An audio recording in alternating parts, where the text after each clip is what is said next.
Сәлеметсіздер ме? Бүгінгі сабақтың тақырыбы географиялық қабықтық заңдылықтары жердің түрі жүйесі. Сонымен қатар бізде географиялық қабық дегеніміз ғаламдық өзара байланыс және үш агрегаттық күйі және адамзат мекені болып бөлінеді.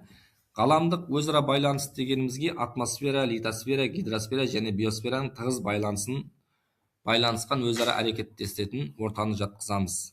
Сонымен қатар адамзат мекені адамзаттың іс-әрекеті өтетін және оның өмірін қамтамасыз ететін жердің жоғары қабатын айтамыз.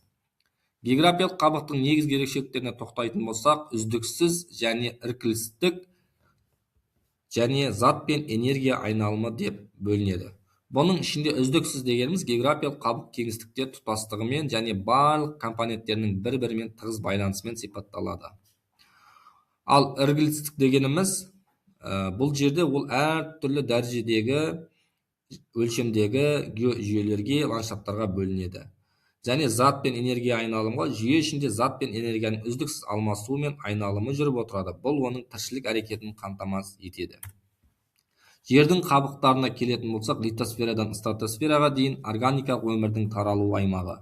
Зат және энергия айналымының заңдылықтары, мысалы механикалық қозғалыстар, атмосфералық қозғалыстар, сол сияқты. Ал химиялық трансформациялар дегеніміз фотосинтез ыдырауы сияқты биологиялық айналымдар және минералдық процестерді жатқызуға болады. Осы жердегілердің барлығы бізде энергиялық айналымның заңдылықтарына жатқызамыз. Келесі географиялық қабықтың ырғақтылығы мен зоналарына келетін болсақ, табиғи процестердің ырғағы. Күнделікті мысалы жылдық және көп жылдық табиғи процесс қайталануы, мысалы тәулік температура ауқымды жыл мезгілдер алмасуын айтамыз. Ал географиялық белдемдерге келетін болсақ, бұл жерде жер шарындағы климаттық, топырақтық, өсімдік және жануарлар дүниесінің ендік бағытта өзгеруі.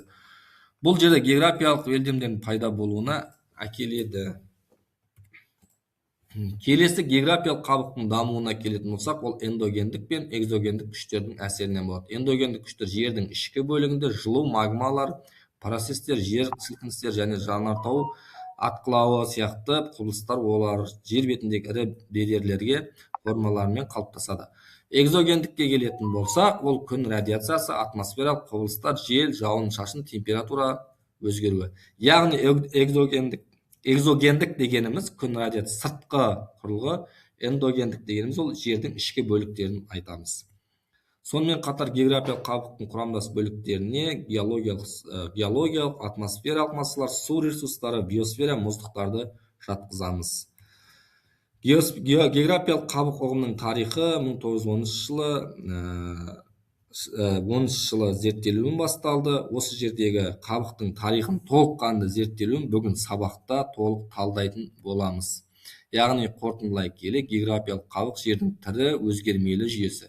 Табиғатты қорғау негізгі қабықтың тұтастығы мен заңдылықтарын терең түсіну, қоршаған ортаны сақтау және табиғи тепе-теңдікті ұстанудың басты шарты.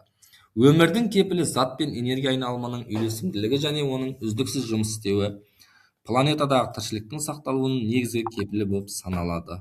Сонымен қатар үшінші тұрақты даму жолы табиғат пен адам әрекетінің өзара байланысын зерттеу, оның заңдылықтарын ескеру тұрақты дамуға жетелеудің маңызды жолы. Сонымен қатар бүгінгі сабақта толыққанды біз географиялық қабықтың заңдылықтарын талдайтын боламыз.